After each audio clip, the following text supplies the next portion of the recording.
جہاں سے ہم گزر رہے ہیں اس وقت، جو پاکستان کے حالات اس وقت چل رہے ہیں، وہ آپ سب کے سامنے ہیں کہ دن بہ دن جو ہے وہ معاملہ ایسی طرف جا رہا ہے کہ جہاں پہ اداروں کا اور اپوزیشن کا اور حکومت کا آپس میں جو ہے وہ تصادم ہونے جا رہا ہے۔ پاکستان کا نظریہ کیا تھا؟ لا الہ الا اللہ محمد رسول اللہ۔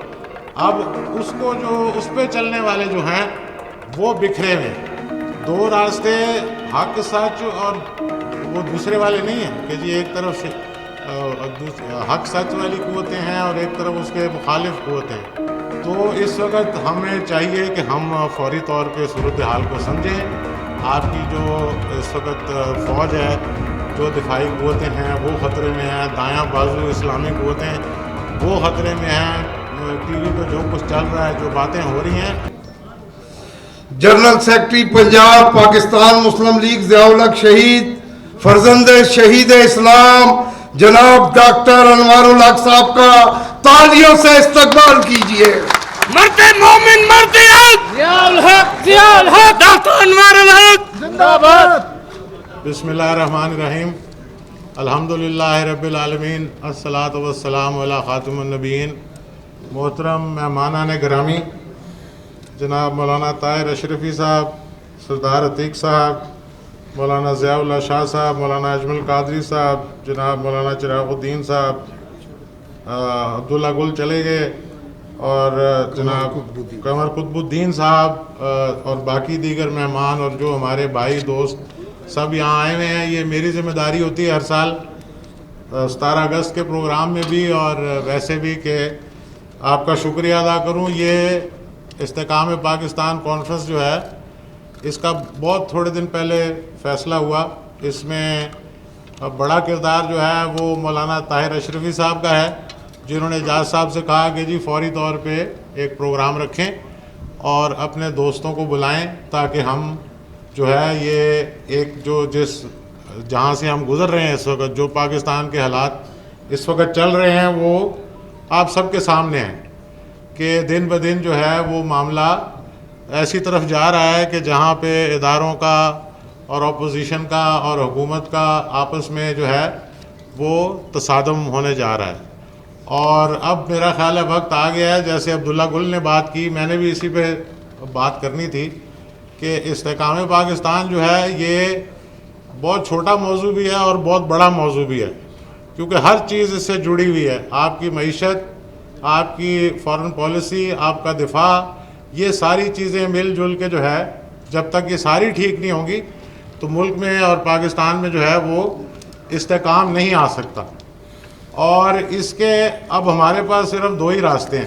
آج ہم سب یہاں اکٹھے ہوئے ہیں تو کوئی ہم فیصلہ کر کے اٹھیں۔ مختصر سی بات کروں گا۔ دو راستے، حق سچ، اور وہ دوسرے والے نہیں ہیں کہ جی ایک طرف حق سچ والی قوتیں ہیں اور ایک طرف اس کے مخالف قوتیں ہیں۔ ہم نے فیصلہ یہ کرنا ہے کہ ہمارے پاس دو راستے ہیں، ایک آسان راستہ ہے، ایک مشکل راستہ ہے کہ ہم نے کون سا راستہ چننا ہے۔ کامیابی جو ہے وہ مشکل راستے پہ ہے۔ جو ہماری تاریخ حضور حضرت محمد مصطفیٰ رسول اللہ صلی اللہ علیہ وسلم سے لے لیں تو انہوں نے بھی مشکل راستہ چنا، اور آج جو ہیں ان کی امت کی تعداد دیکھیں اور اس کا صورتحال دیکھیں۔ ان کے بعد آنے والے تمام لوگوں نے بھی، ان کے پاس بھی آسانیاں تھیں۔ مکے کے سرداروں نے کہا تھا آئیں جی جو چاہیے لے لیں، بس یہ والی بات نہ کریں۔ اسی طرح تاریخ میں آگے آتے جائیں۔ ٹیپو سلطان کے پاس بھی آسان راستہ تھا، انگریزوں نے کہا بھائی ریاست لے لو، جو لے لو۔ اسی طرح آگے آتے جائیں، جتنی آپ تاریخ اٹھائیں گے، جنہوں نے قربانیاں دیں، جن کی وجہ سے آج اسلام زندہ ہے۔ صلاح الدین ایوبی دیکھ لیں، ساری زندگی ان کی جہاد میں گزر گئی، فلسطین آزاد کیا۔ آگے نور الدین زنگی، سلطان محمد فاتح، ان سب کے پاس آسان راستے تھے۔ اور قائد اعظم محمد علی جناح کو انگریزوں نے کہا تھا، بلکہ نہرو نے کہا تھا کہ آئیں جناب آپ کو پہلا بناتے ہیں وزیر اعظم متحدہ ہندوستان کا، لیکن انہوں نے بھی وہی راستہ چنا جس پہ مسلمانوں کی بہتری تھی، پاکستان بننا تھا، اور ان کی کاوشوں سے پھر جنرل ضیاء الحق صاحب کے پاس بھی بہت سے ایسے موقع آئے تھے۔ افغانستان پہ بڑے بڑے ملکوں کے سربراہوں نے انہیں آ کے کہا کہ آپ کدھر روس کے ساتھ ٹکر لینے جا رہے ہیں، اتنی بڑی سپر طاقت ہے, آپ ہاتھ میں لائیں, اپنا ٹائم پورا کریں. تو انہوں نے فیصلہ کیا کہ نہیں, وہ ہمارے بھائی ہیں, یہ پاکستان کا دفاع ہے, ٹھیک ہے مشکل ہے, لیکن ہمارا ایمان جس ذات پہ ہے وہ کبھی کسی کو مایوس نہیں کرتا. ضیاء الحق, ضیاء الحق, ضیاء الحق, ضیاء الحق, ضیاء الحق, ضیاء الحق. لیکن اس راستے پہ چلنے کے لیے قیمت ادا کرنی پڑتی ہے. نیوکلیئر پروگرام آپ دیکھیں کیسے مکمل ہوا, ساری دنیا ہماری مخالف تھی, لیکن اللہ کے فضل سے آج ہم واحد اسلامی نیوکلیئر قوت ہیں. تو جب بھی ہم نے ہمت کی ہے, کوشش کی ہے, آج ہم اس دورائے پہ آگے کھڑے ہو گئے ہیں. یہاں سارے علماء کرام بیٹھے ہیں, ان سے میری گزارش ہے کہ آج فوج کے اوپر باتیں کی جا رہی ہیں, تنقید کی جا رہی ہے, اور جو دائیں بازو ہوتا ہے وہ پاکستان کے نظریات کا تحفظ. پاکستان کا نظریہ کیا تھا؟ لا الہ الا اللہ محمد رسول اللہ. اب اس کو جو اس پہ چلنے والے جو ہیں وہ بکھرے ہوئے ہیں, اور جو بائیں بازو والے ہیں, یعنی جو سیکولرزم کو لانا چاہتے ہیں, یا جو پہلے کمیونزم پہ چلنے والے تھے, وہ روس کے ختم ہونے سے وہ اب جا کے امریکہ کی گود میں بیٹھ گئے. اور اس وقت معذرت کے ساتھ سارے میڈیا پہ ہر جگہ ان کی تعداد زیادہ ہے. تو اس کے لیے یہ لمحہ فکریہ ہے کہ اس وقت جہاں ہم آگے کھڑے ہو گئے ہیں اس کے لیے ہمیں متحد ہونا پڑے گا. اگر ہم نے یہ راستہ چننا ہے اور پاکستان کی نظریاتی جغرافیائی دفاع ہم نے کرنا ہے اس کا, تو پھر اس کے لیے اب ہمیں سوچنے کا بھی ٹائم نہیں ہے, اب قدم اٹھانے کا وقت ہے. اور یہ جو سیاسی جماعتیں اس وقت آپس میں اکٹھی ہو رہی ہیں, وہ میرا تو خیال ہے ذاتی مفاد ہے.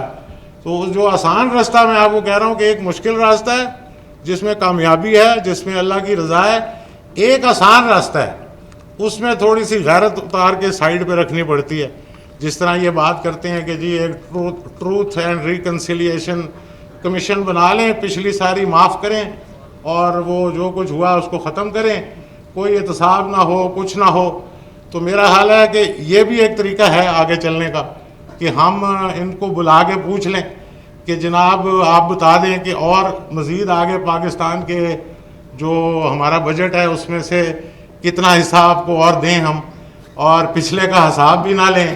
جو آپ نے لکھ کے دے دیں, فوج کو لکھ کے دے دیں, کسی ادارے کو لکھ کے دے دیں کہ جی ہم مزید جو ہے اتنے % ہم نے جو ہے کرپشن کرنی ہے, کیونکہ ابھی ہمارا دل نہیں بھرا باہر جائیدادیں بنا کے اور لوٹ مار کر کے. تو یہ آسان راستہ ہے, لیکن یہ اس کے لیے تھوڑی غیرت کو تھوڑا سائیڈ پہ رکھنا پڑے گا, اور بہت سارے ہمارے جو اصول ہیں پاکستان کے اور ہمارے نظریے کے, اس سے ہمیں ہٹنا پڑے گا.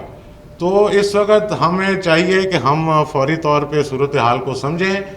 آپ کی جو اس وقت فوج ہے, جو دفاعی قوتیں ہیں وہ خطرے میں ہیں, دایاں بازو اسلامی قوتیں وہ خطرے میں ہیں. ٹی وی پہ جو کچھ چل رہا ہے, جو باتیں ہو رہی ہیں, تو جب تک ہم آواز نہیں اٹھائیں گے, بات نہیں کریں گے, تو ایک ہی موقف جو ہے وہ چلتا رہے گا اور وہی لوگوں کے پاس پہنچتا رہے گا. تو زندہ باد, اس کے لیے زندہ باد, زندہ باد, اس کے لیے ہم اکٹھے ہوئے ہیں. باقی اس ہر ایک کو پتہ ہے ٹی وی پہ اتنا کچھ چلتا ہے, یہ مجھے بتانے کی ضرورت نہیں ہے کس نے کتنی لوٹ مار کی, کہاں کہاں پیسے بنائے, کیا کیا کچھ ہوتا رہا. اب وہ پہلے کوئی نعرہ ہوتا ہے, اب ووٹ کو عزت دو کی بات شروع ہو گئی ہے. تو وہ یہ چیزیں ساتھ ساتھ چلتی رہیں گی, کیونکہ اس وقت یہ جو کیسز چل رہے ہیں عدالتوں میں, یہ اپنے آخری مراحل میں پہنچے ہوئے ہیں, ثبوت موجود ہیں, چیزیں ثابت ہو رہی ہیں.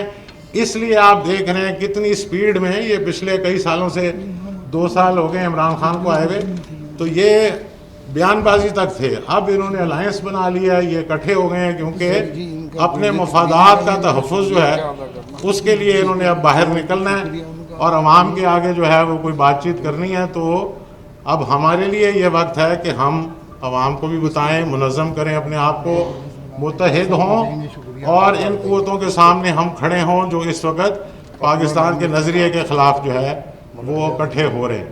تو میں آپ سب کا شکر گزار ہوں کہ آپ یہاں آئے. باقی باتیں جو ہیں وہ ہمارے باقی مقررین ماشاءاللہ سارے جو ہیں وہ سب نالج رکھنے والے بڑے لوگ ہیں, ان کی بات بھی آپ نے سننی ہوگی. اعجاز الحق صاحب کی طرف سے پاکستان مسلم لیگ ضیاء الحق کی طرف سے، یہ آپ لوگوں کی محنت ہے، جو بھائی ہمارے دوست بیٹھے ہیں ان سب نے یہاں اتنے لوگوں کو اکٹھا کیا، اور انشاءاللہ اگلی کانفرنس لاہور میں ہوگی، پھر کراچی میں ہوگی، اور ساتھ ساتھ تنظیم سازی کا کام شروع ہو چکا ہے پاکستان مسلم لیگ ضیاء الحق کا۔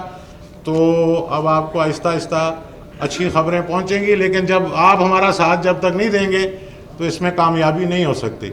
تو اس میں سارے کمر بستہ ہوں، اس وقت ضرورت ہے پاکستان کو بھی، باقی جو ہے وہ معاملات بعد میں چلتے رہیں گے، لیکن اس وقت متحد ہونے کی ہمیں ضرورت ہے۔ تو اس دعا کے ساتھ کہ اللہ تعالیٰ ہمیں دین اسلام کی، پاکستان کی خدمت کرنے کی توفیق دے، آمین۔ اور پاکستان کا حامی و ناصر ہو۔ بہت بہت شکریہ۔ پاکستان زندہ باد۔